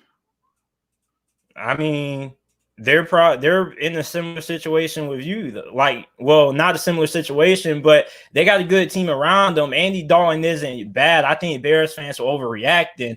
I think that their offensive line isn't bad. Okay, they need to work on right guard. They need to. I'm sorry. This is easy respond to me saying Bruce Lee gonna beat him up. but look though, like, a lot of people gotta understand. A lot of people gotta understand something. Like, when it comes to my analysis of teams, like, I'm pretty dead on the money when it comes to my analysis about teams. I probably hit about like at 85%. You feel me? So it's not like I got anything against Detroit. I'm just calling it how it is. Chicago doesn't really have many holes. Corner is a really good spot. You got Jalen Johnson, who was the second best cornerback last year as a rookie. As a matter of fact, he had pass deflections in the NFL last year as a rookie. He was really good. They got him in the second round. You still have a really good secondary. You still have a really good defense. Mm-hmm. Like, the only question about Chicago is the quarterback position. Is Justin Fields really going to be the savior, or do you really trust Andy Dalton to get you that far? You get what I'm saying? When you look at Minnesota's defense was a tragedy last year, and also they had problems at left tackle. Where Riley Reef played? Right tackle, left tackle. I think he played left tackle. Like, he kind of hindered that running game a little bit. They replaced him. They upgraded. They got Christian Darrisaw there. The defense, Mike Zimmer never had a bottom tier defense for 2 straight years in a row. So I'm pretty sure he's going to get that figured out. On top of that, Minnesota's offense, we know they're loaded there. The offensive line definitely is going to be improved there. Then we already know about Green Bay. And everybody's saying I don't know what I'm talking about, but like you guys gotta understand something. Like I'm pretty spot on with my money. Like I do a lot of research. You get what I'm saying? Luke G can vouch for me. You get what I'm saying? Like last year. No, listen, this is why I'm having fun with him. Listen, this is why I have fun with you, bro, because you do bring up some points. You bring up points that it's hard for me to look at. That dude said he ready to talk some football. Yes, sir. We get you in here real quick. The link is sent to you, Mr. That Dude Live. You in the building. Hey, Luigi, remember last year, me and you both didn't know what we was talking about because we didn't think the Lions were going to be anything with Matt Patricia. We said he was going to get fired mid-season. Guess what happened? Listen, Easy was on my head about Easy. A few people was on my head about that Patricia one, but we gonna leave that. We gonna let that one fly. Everybody was on our head. You know how much hate I got? Just as I told you something. Hey, listen, I'm gonna be honest. Remember you was on my head about that Arizona game 2 years ago. Remember that with rookie Kyler Murray? Them boys came back and tied the game. You guys, no. Hold on. I said that if Patricia. Keep in mind what I said. If Patricia is a legit coach, we should blow out the Cardinals. Once we tied, I lost it. I was like, how in the hell do you tie this team? And for the most part, if you're honest with yourself, for the most part, they were blowing them out. They just, I don't know what the hell happened. They Patricia did. Right, yeah, they were blowing them out. But I'm just putting it out there. Luke, why you don't show your real picture of yourself? Not gay, no homo. Just ask. Where in the hell is your super chat? I don't do super chat because I just enjoy talking football with other Lions football fans. That's all it boils down to. I'll probably end up doing it eventually, but it'll be for something like a cause or something like that. I don't have viewers high on here. Like I would really love to get on here and go back and forth with him real quick. Like, well, we ain't doing no debate show. We talking sports. Hold on. So I don't have a picture of my real face, and the reason I use Luke Cage photos because two reasons. One, I actually enjoy the superhero. I think the idea that he's just this regular guy who got powers and said, "Well, I got him. I got him. I can do something with him, and I'm just normal." I appreciate that story arc of him and the fact that, he's not out. He's not trying to hide. Most superheroes got a mask or wear glasses and become somebody else. Not sure how the hell that works in that universe, but it happens. And so I just looked at it and I said, I want to put that on there. But the reason I don't have my real picture up there or why I don't show my face is because of my employment. And so in order for me to make sure that I can take care of my family, I want to make sure that I don't disrupt my employment by doing something that I'm technically not supposed to do. Bruce Lee was a bad mofo. Chuck Norris was Bruce Lee's student. Listen, SpeakEZ can beat Chuck and Bruce. Y'all ain't here? Easy gonna kill my ass tonight. He gonna kill me tonight, bro. We had this whole conversation. I said, bro, easy. Bruce Lee, look at this. Bruce Lee famous for bragging about not having a belt. Plus, he didn't grapple. What you?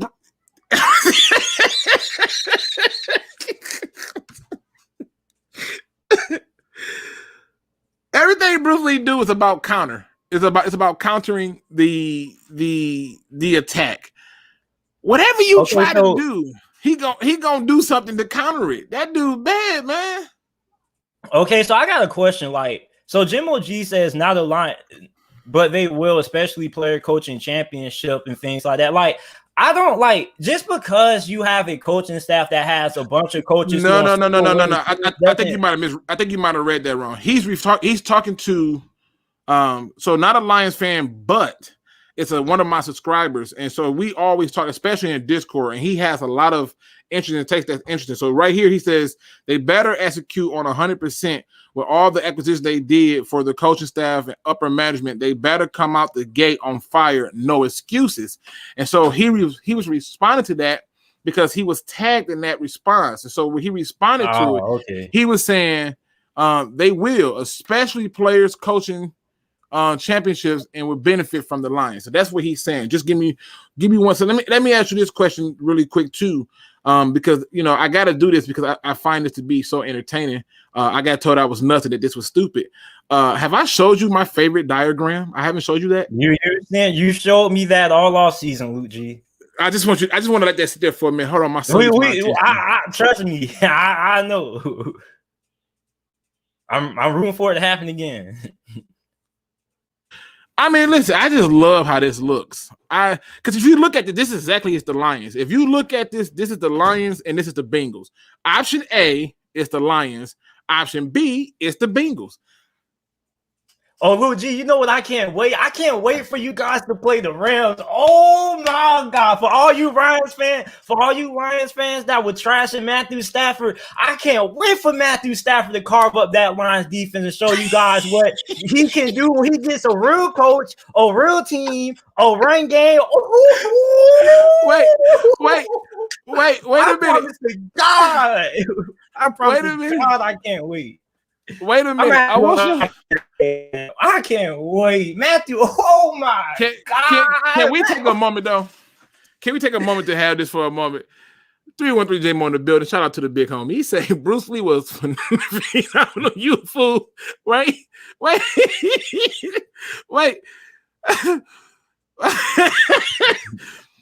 Listen, Easy is dead ass serious, y'all. He's not joking. He really believes that he would beat Bruce Lee. He's not making this up.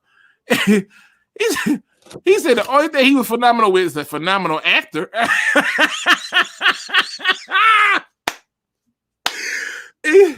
Listen, I love the DSA. I love talking to people. I love talking sports. That dude, I've been sent you the link. I don't know where you at. I've been sent you that link.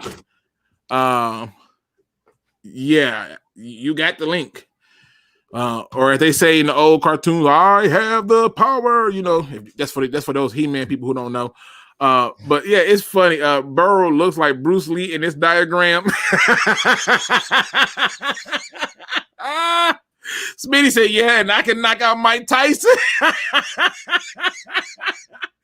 Don't y'all get easy started. He said, "Someone name me a time you seen someone get knocked out with a 1-inch punch in MMA." We had this whole conversation, bro, and I literally told him, I said, just because nobody never did it don't mean that it's not going to be used. I think I remember I saw a fight one time in MMA where the guy ran off of the damn ring and punched or kicked the dude and knocked him out. I was like, who thought of that? I only saw that in the movie once, and it happened in real life. So, but no, Easy is dead ass serious, y'all. He really think he'll beat Bruce Lee.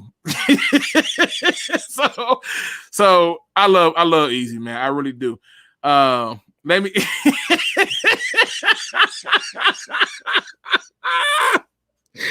Easy Kool-Aid must have been spiked. Ladies and gentlemen, we have another guest that has joined us on the show. We have my man Dat Dude in the building. What's going on, Dat Dude?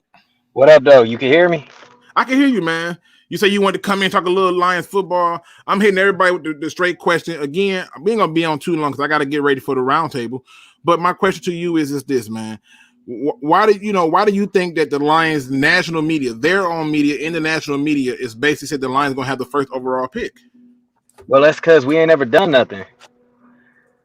I mean, we got to still prove it. But, to think that this is still the same old line, man, if it was the same old Lions, we would have drafted Justin Fields. That's what the same old Lions do.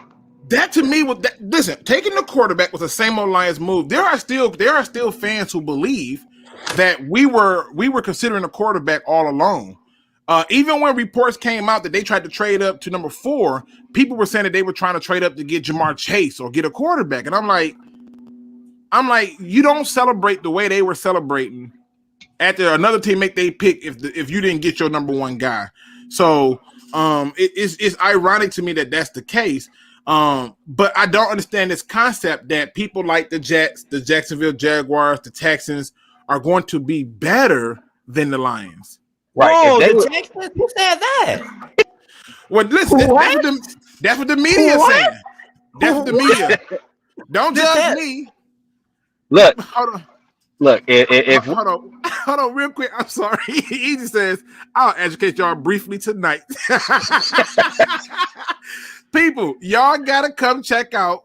Now, Easy said it's going to be on Woodward Sports Channel. I'm pretty sure he said that earlier. So he said the roundtable is going to be on Woodward Sports channel. They're trying to get their subs up. So I'm cool with that. Let's do that. Let's knock it out. But y'all got to come over there because he's going to tell y'all why not only where he beat the brakes off of Bruce Lee, why y'all all wrong. All of y'all who think Bruce Lee about that life, y'all some suckers and y'all wrong. Okay. So, but I love how Dr. Pepperoni comes in and say easy trolling, right? Like, and he swiftly responds with, I'm dead ass. Like he, man. I love it, bro. I love it. It's 100% what it is. This is what sports is supposed to be. Having fun, nothing else. Go ahead, man. Floor is yours, that dude. I'm listening. Okay, like when Miami turned in that pick, so what all these Lions fans are saying that they were celebrating that they're still the same old Lions, like that don't make no sense. This is not a pick that the same old Lions do. We are trying to build something. We ain't had a run game since Barry Sanders. Like, I mean, preach now. That's our focus, is being able to run the ball. And that's what a lot of the fans, at least all of these same old Lions fans, was pissed off about, is the fact that we can't run the ball. Like, we don't build our offensive line just to be the same old Lions. Like, that's something we ain't had, again, since Barry Sanders.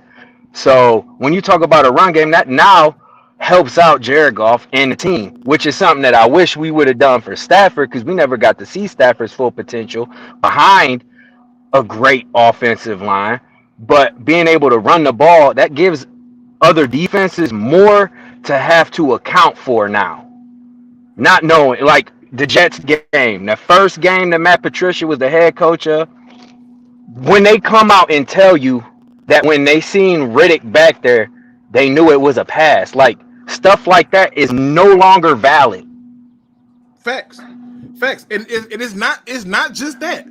It's not just that. It's also the other part of it that you got to look at, where you have people like Devontae Adams who said that he noticed that they never changed their coverage and defense. And I'm like, that stuff is dead. You go through and you look at it, because I was really curious why the Lions took the 2 D tackles, right? So I decided to go back and do some research. And it never dawned on me, because I was such a fan of what Danny Shelton and Pennicini did together in terms of not being able to move. But I also understood that there was no pressure coming from them up the middle. There was no push. You just didn't move them. It was literally a stalemate. Right. And you had this thing that I said, okay, it started to make more sense. So you take the new additions of defense, the added view that not only do people not know what's coming, right? But the fact that people like this coach, people like this coaching staff, people like what's going on around here. And at this level, I think that changes a lot of it. I think we beat the 49ers. Can I address one more thing? Like, sure.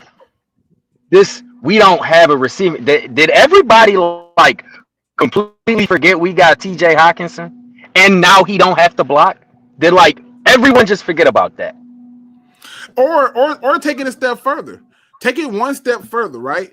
If everybody come in with the same mindset that most of these people have, which is basically to say, the Lions don't have a receiving core, right? Like, that's their view. They don't have a receiving core. Why shouldn't those receivers get off? Like, I don't understand, especially when you have a run game. Like, we've been crying for an offensive line, and we get one, and people like, no. Right. It's the same thing. Oh, we had a quarterback, but no run game. Now we got rid of the quarterback that everybody wanted to get rid of, and we get the line, but now we still the same old lines. It makes no sense, man. Listen, really quick, DW came into the bill. He says, easy, whatever in your drink, I might need some. But it's funny because he got the character from Naruto. Oh, my God. Y'all gonna have Easy mad as hell tonight, y'all. I'm not finna play with y'all. Y'all gonna get me. Listen, he finna explain to y'all done lost y'all mind. He knocking out Chuck. He knocking out Bruce. Jet Li ain't doing nothing. What's the other dude? Ip Man. He knocking him out. Who am I forgetting, bro? Michael J. White. He knocking him out. All of them getting it. Period. Wesley Snipes. You ain't Blade no more. knocking you out too. Okay. Listen, this is why I love, and then listen, the funny part is he said I be saying some wild ass shit. Look at this. Oh my God. John Claude Van Damme, you ain't got nothing on him. Okay. Just putting it out there. I think the biggest thing we got to look at is fans need to understand that whatever your expectations are, no matter what they are, then you shouldn't get upset. If you think we're going to have the first overall pick, you shouldn't be upset. If you think that we're going to win and then they lose, then you can be mad because at that point you had a high expectation. But the reality is I'm not buying into these notions that we don't have talent. I'm not buying into the notion that we're just not good and that we got this young guy. It just makes no sense to me at all. Right. Now I haven't seen you drop too many videos recently. I don't know if you've just been busy. Oh yeah, I've been working, man. I'll be dropping videos now. Also with my old schedule. I think I told y'all before, it was like completely weird. Like I work on Thursday, get off, and then I'd be right back at work at Friday morning. So it was like really no time for me to really do any content. But now I'm on afternoons. I got Tuesday, Wednesday off, so I'll be putting out some stuff in. I also got a new setup too. I'm trying to get that all situated. Better camera. All right. Steve will say the truth is Bruce was on to MMA in the 60s. If he would have been alive today, he would have been on another level. The guy was a fight philosopher. I can't make this stuff up. Okay. I think Easy got bullied out of the chat. No, he Bro, he at work. Trust me, you is not gonna ever bully that man out of nothing. He's at work. Bruce was 140 heavyweight karate champ. Joe Louis said Bruce Lee hit like a heavyweight. Joe, listen, the one recorded fight that Bruce Lee had, Joe Louis, which is a karate champ. If y'all not sure who I'm talking about, I'm not talking about Joe Louis, the great boxer that we always show love to in Detroit.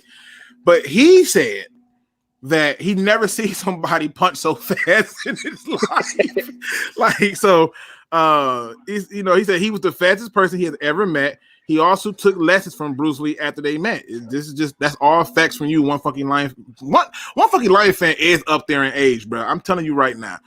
He's been running for my grandma. She's been catching him down the street. Oh man. I never said I would beat those guys. I'm not saying you said, but we having fun. But you definitely said you would beat Bruce Lee. You said you would beat Bruce Lee. Hey, Lou G, I got a question. Yes, sir. So you believe that the Lions are going to make it to the playoffs this year?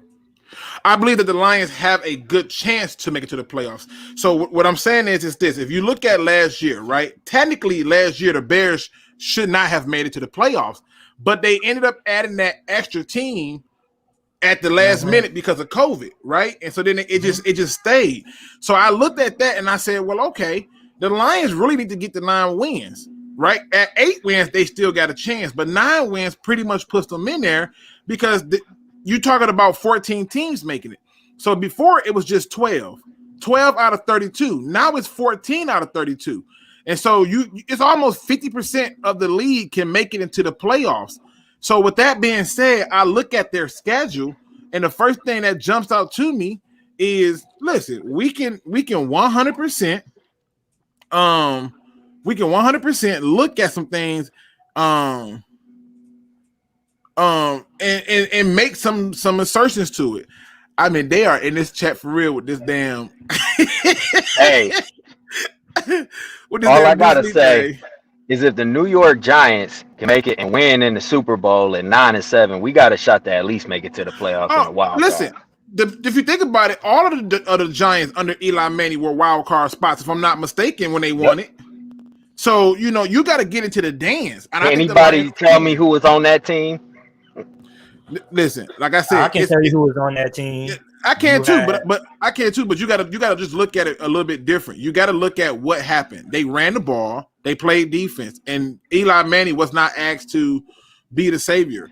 Bruce Lee was a great actor. That's from Twin Squads. Okay. And when I'm saying that, I'm saying, can anybody tell me on that team at that time that they knew they would make it to the playoffs? That they knew they would make it there? like that they were actually in it. Aside from that, I just look at it like this. The Giants were always one of those teams that started slow. They got hot, and they picked up late November and just because they started running the damn ball. That's what happened. This is why I tell people it doesn't matter how you start the season because the real NFL season starts after Thanksgiving. That's where we see a lot of teams like Arizona. Remember, Arizona was drinking the Cliff Kingsbury Kool-Aid Coach of the Year. You had the Kyler Murray MVP talks. What happened in the month of November? I don't even rock with him no more. I'm so done with dog. I'm done with Cliff. Cliff can't tell me nothing. I don't know how you're not getting it done. I just don't. Well, I think they were in it, but Kyler Murray got injured. I really felt like if Kyler Murray was 100% healthy that last game, they most likely would have got in because when he came in, they were moving the ball, but they had that other dude in. But I think for Detroit, I do think they're going to be able to compete for that playoff spot. My question is, are you going to be able to finish third place in your division? Hey, this right here, that's Bruce Lee.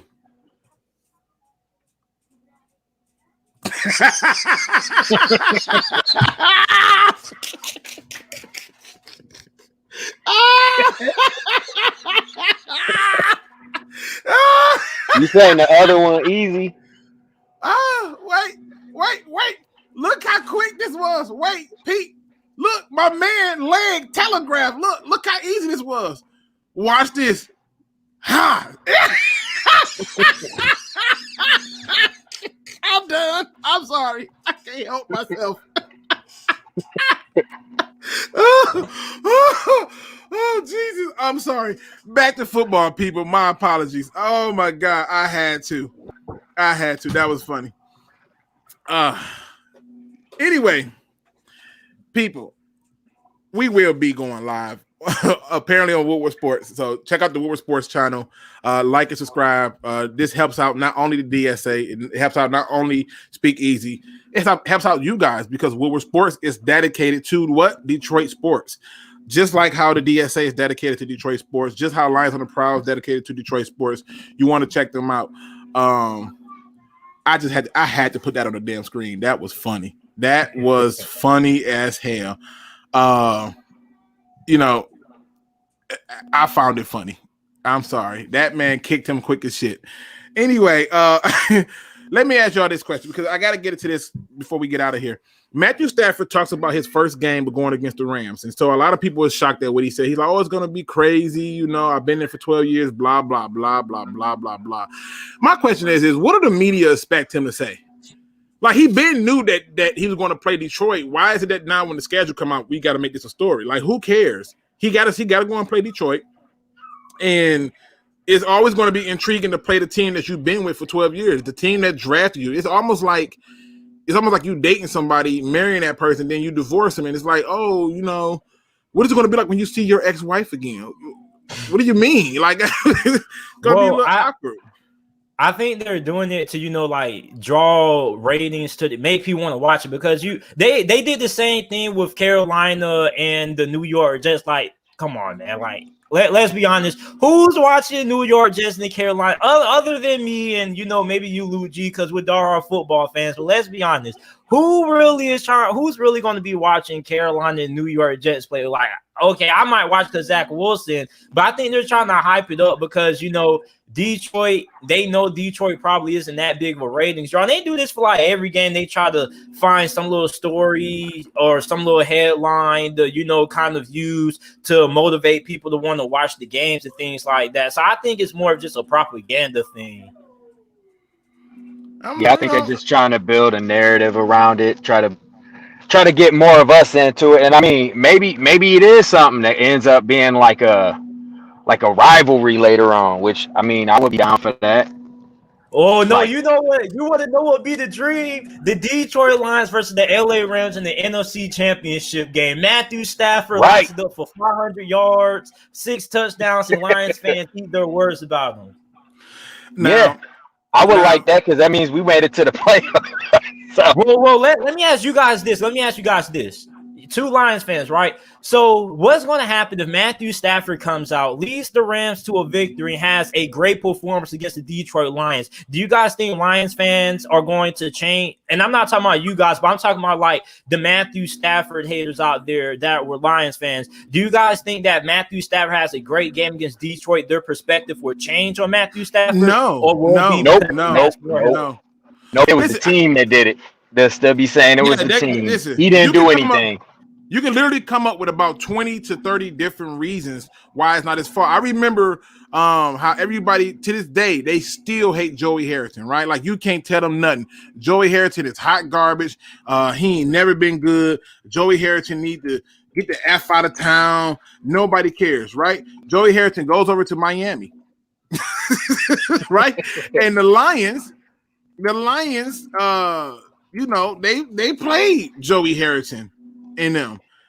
And you know what I found funny is what Joey Harrington did in that game. I found it funny. You know why? Because the first thing that you notice is in that particular game that he played in, he lit Detroit on fire. And everybody made excuses for that. It was everybody else's fault but Joey Harrington's success. And I'm just like, this is the reality. This is what they're going to do to Stafford. Stafford can go and win a Super Bowl. And then they're going to say, he had to go to a perfect team with a good head coach. And I'm thinking to myself, every excuse they're going to give me, every person is going to say, Joey Harrington was – I remember when that game came around, all I heard people talk about was how garbage this was, how garbage that was. And Joey Harrington came in there, went 19 to 29 for 213 yards, 3 touchdowns, 1 interception, but he was sacked 1 time. And they beat us bad, 27 to 10, right? And all everybody talked about was, oh, man, it's because of the defense. And I'm like, but this is what we're going to do. This is how this works. Yep. Nothing he do is going to make a difference. Now, if he goes over there and he sucks, to the Stafford haters, they still going to have the same excuse. Oh, see, look, he sucks. It's this, it's that. So there's nothing he's going to do to make you be a fan of him. It just is what it is. The same way, like I saw this thing the other day, and it blew my mind that I wonder if I can show it. Hold on, let me see if I can find it, because I just could not believe this when I saw it. Hey, I'm sorry to cut you off. I'm about to have to head back into work. I just wanted to get back on here on my work break. Appreciate you for coming through, man. So go ahead and get back to work. I don't want to keep you too long, man. Get the people a plug really quick. Get the people a plug, and then I'm gonna ask Jimbo G afterwards. All right. Hey man, I just want y'all to know that the Lions, I hope people keep sleeping on them. I really do. I think they are underestimating. The biggest underestimation for the Lions is this coaching staff. I really think they think that this is still in the Matt Patricia era, and we way past that. But I'm gonna have some videos coming out hopefully this week, Tuesday or Wednesday. Come check them out. I'll link it in the description after I get off here. But salute and thanks, Luke. Hey, 100%. Jimbo G, man, this dude's a rock star. He always asks, how's the family, how's everything going? Everything is good. No special trips coming up, man. I'm trying to keep everybody safe, so I appreciate you asking it. Steve-O, Harrington still sucked in Miami. Just the Lions suck more. Like I said, nothing nobody's going to say is going to matter. So, and Steve-O, I don't think the question was, did he suck in Miami? You gotta keep in mind that the one thing about Joey Harrington is every time he went to a new team, the head coach quit. Nick Saban dipped on them, like literally dipped on them. He was on the Falcons. What's the dude, Petrino or whatever his name was? He dipped on them. Yeah, that guy dipped on him. So you had these coaches dipping on them. But I'm just saying, the question that JT asks is, if Stafford comes in here and beat him, would that get people off his back? No. No, there's nothing he can do to do it. But to kind of drive it home, I want to show y'all this, because I saw this and I just went, how is this possible? How could this be the case? Let me ask you a question, JT. Before I show them this, I want to ask you this question. If I got a guy in the NFL, and I'm going to give you the scenario and let y'all tell me, okay? And I got a guy who played in the league for 16 years, and I got a guy who played in the league for 17 years. Okay? The guy who played in the league for 17 years had missed a total of 44 games. Okay. The guy who played in the league for 16 years didn't miss a single game. The guy who played in the league for 17 years had 2,059 yards. Had 2,059 total tackles. The guy who played for 16 years had 2,039 tackles. The guy who played in the league for 17 years had 31 interceptions compared to the guy who had 23. They both had 96 pass defenses. They both had 19 forced fumbles. The guy who played for 17 years had 41.5 sacks compared to the other guy who played 16 who had 39. Would you say that player A who played for 16 years should be in the Hall of Fame? Or player B? Okay, well, let me show y'all something. I saw this and couldn't believe this. It blew my damn mind. I'm gonna say player A. Well, player A is a Hall of Famer. Player B is not in the Hall of Fame, and that's why I'm confused. And this is one of the reasons I look at things a little bit differently. Here y'all go. Look at this right here. How is this possible? Look at the numbers. How is this possible? The difference is one of them was on a popular team with beautiful colors, and he talked. The other was on a team that was always suspect. But look at them numbers. Well, I think you also got to look at it like this. You also got to look at how was he perceived during his position. Like, was he ever all pro? Was he ever recognized as the best at his position ever? Because Ray Lewis was pretty much an all pro the majority of his career. But also look at it like this. Compare Wes Welker's numbers, the best slot receiver in NFL history, to some of the other guys in the NFL Hall of Fame. Same thing with Hines Ward. It's like, I think it's about how people perceive that certain player at a position, because there are a lot of good players in the Hall of Fame that played on good teams that got in, but there also are some guys who played on some bad teams majority of their careers but got in as well. But the thing that made, like Steve Smith, for example, so when Steve Smith played for Carolina, they were pretty bad for pretty much his whole entire career, aside from, like the 3 out of, a couple of seasons that they were actually good, went to playoffs and whatnot. But I think, like, if you play on a bad team, you just have to be so phenomenal. You have to play out of this world to really get the recognition you deserve. I just look at it like this. I just said, scratch everything out the gate. Take all that and put it out there. I don't care. We're going to give them an even slate. You put them head to head and look at their accomplishments. Obviously, he got more Pro Bowls, but I'm just saying, I look at this same scenario and I see the same thing happening with players with the Lions a lot of the time. Herman Moore performed valiantly for the Lions and it's not in the Hall of Fame. Like, I get it. I get it. Hines Ward performed valiantly for the Steelers. Is not in the Hall of Fame. I mean, hell, he was in the league longer than Troy Polamalu, if I'm not mistaken, and Polamalu got in. You want to know what may be the biggest Hall of Fame snub of all time? Tell me how Fred Taylor is not in the Hall of Fame. Fred Taylor has 11,000 career rushing yards, 80 touchdowns. He's pretty much top 10, top 15, top 20, almost every statistical category. Has way better numbers than anybody else in the Hall of Fame, but yet he'll never get his nod because he's only been to one Pro Bowl. Yeah, I cannot believe this. This guy was sensational. Only went to one Pro Bowl. This guy would never ever get a nod for the Hall of Fame. Tell me this, Luke G. This guy, Fred, and you probably were alive when you see. Hold on, JT. The reason I'm showing this, JT, is not so much to point out about the snubs or anything like that, because this is a Lions show. I'm going to keep it to the Lions perspective. I'm pointing this out because you were talking about Stafford and what can he do to change the minds of people. The only thing he can do is get into the Hall of Fame. But even if you look at his numbers and you mesh his numbers up to somebody else, they're going to look at that team that he was on, like they're doing with London Fletcher, and they're going to say, he's not it. It's just, and I'm showing you this to say that a lot of times, and this is right here, is the truth, and it's coming from multiple people. It's a popularity contest. It is. Like even Steve-O had to say London Fletcher was a lot better than I thought he was. I was a London Fletcher fan. I didn't even realize he wasn't in the Hall of Fame. I really didn't. Even Jimbo G points out the Hall of Fame is a scam. It's based on your favoritism. And to me, this is where I look at it and I say, it's not just our guys, because Calvin Johnson was loved. And then I get yelled at when I say he wasn't a first ballot Hall of Famer. Why not? Terrell Lawrence wasn't. But you got to think, Terrell had other factors off the field that ain't got nothing to do with football. It's called the Football Hall of Fame. And it got nothing to do with football. I don't care what he did off the field. What he did on the field is what Hall of Famers are made of. Lawrence Taylor is in the Hall of Fame, and I'm telling you 100% for a fact, he was high as hell most of those games. Not because I just want to make him look like a bad guy, because he said he was high as hell most of those games.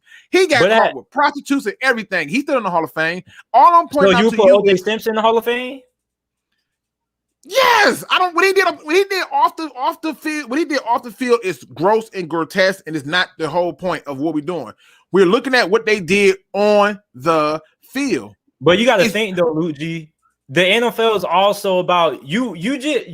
When you put people in the Hall of Fame, you're memorializing some of the greatest players of all time. At the same time, you also want to memorialize people that have a good image. You don't want to have anybody being memorialized for NFL history. Let me ask you a question though, JT. I'm gonna play devil's advocate with you, right? And I'm keeping it to the Lions. We got Calvin Johnson as a Hall of Fame receiver.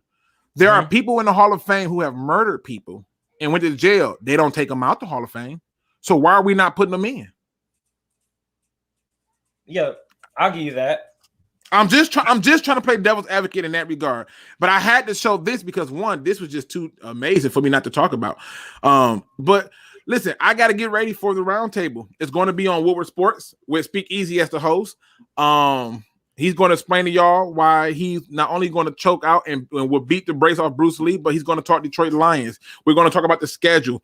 We're going to talk about other Lions news, so you don't want to miss it. It's Woodward Sports. If you don't have it, it should be linked in my description. I'm pretty sure it's still in there. And it should be, it's a channel I featured on my channel, so it should still be on there as well. So you should be able to get to it without a problem. Also, didn't Ray Lewis stab? Listen, I'm not getting into it. I'm just merely making a point. One guy in, the other one not. Don't y'all judge me. I'm just saying. Give the people the final thought, JT. I know you came in kind of late. I appreciate it. But give the people the final thought.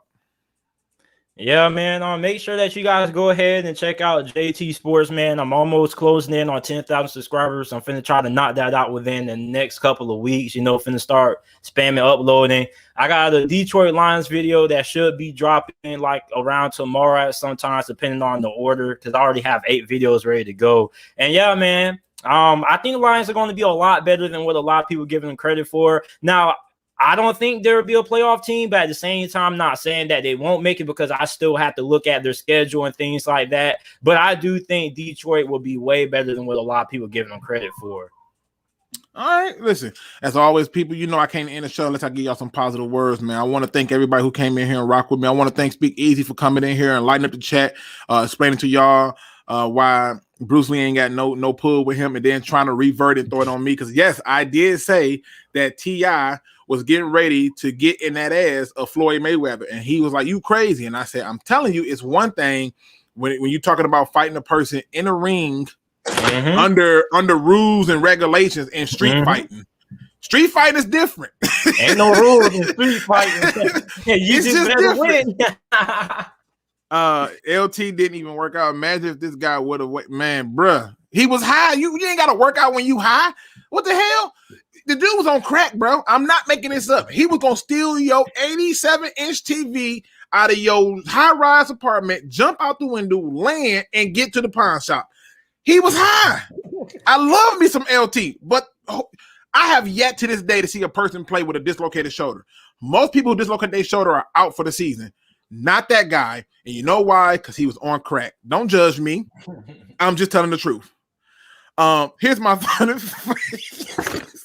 You gotta control, Luke G. You're out of control, man. They always getting me into these little frenzies. I'm sorry. Don't forget Percy Harvin. Percy Harvin said he was high every single game since he got drafted. I mean, dude's getting lit up and they high. He said him and Marshawn Lynch were smoking the drug before the Super Bowl, Lucci. I'm just saying, bro. Like, maybe Pete Carroll was too. Listen, like I said, my man Detroit's on Big Wheel shows up. He says 10-7 when he got him. I'm not saying you crazy. Listen, people. Today's positive quote comes from the internet. I could not find who's the author of this, but let me just tell you this, man. Today's positive quote is simply put. He says, or she says, I'm not sure who it is. They say, have you took a second to just think to yourself how far or how close you are to something? And I remember just reading that and going, no, that's a simple question. Have you took a second to think how far or how close you are to something? See, the answer to me becomes even more apparent because the thing that I realized about this quote was they was trying to get you to understand that whatever you believe you are is what you're going to be. If you think you are far away from achieving your goals or to getting the things that you need, then the further you are going to be buried within that thought. If you think you are very close to achieving your goals, then that means you're going to be one step closer to achieving your goals. Whatever it is that you think, make sure that you think whatever it is that you want to be. See, don't find yourself stuck in a position where you're thinking you're not going to do something, and then when it doesn't happen, wonder why it didn't happen. It's exactly what you thought it was. It's exactly what you always wanted it to be. You thought and believed that you were so far away, and therefore you were. How about switching the way that you think and constantly seeing yourself halfway there or just being absolutely there? It's funny how your brain responds to what you believe. My question really boils down to this. Are you willing to believe that the impossible is possible and that the only thing that's going to get you there is you? With that being said, ladies and gentlemen, please make sure you hit that like, subscribe button. Please jump on over to Woodward Sports. We will be going live at 8 p.m. To do the Detroit Lions Roundtable and have fun with it. And as y'all can see in the chat, yes, LT was on all types of drugs, and cocaine is a hell of a drug. And just keep it 100. But as always, don't beat on Chuck, please. Please do your research. We are out. See y'all on the round table.